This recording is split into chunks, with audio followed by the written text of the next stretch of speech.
Good day. Update tayo sa bago kong solar setup.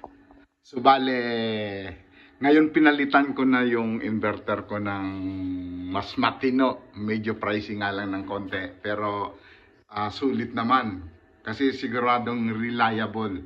So yun pa rin yung controller ko dati. Then naglagay na rin ako ng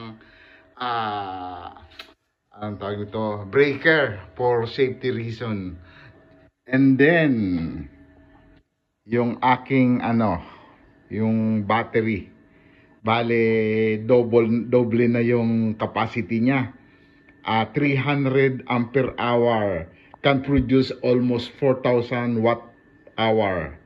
To be exact, 3,800 ganun. Although can be used 80% lang nun ang pwede mong gamitin. Pero since pwede mo namang gamitin during daytime, so habang gumagamit ka, nagkakarga pa rin siya.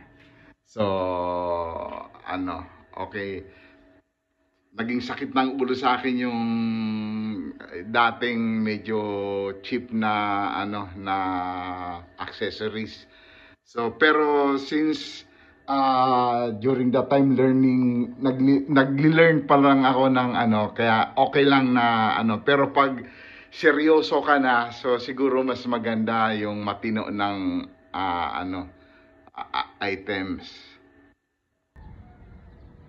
So bali yung yung panel ko minob ko sa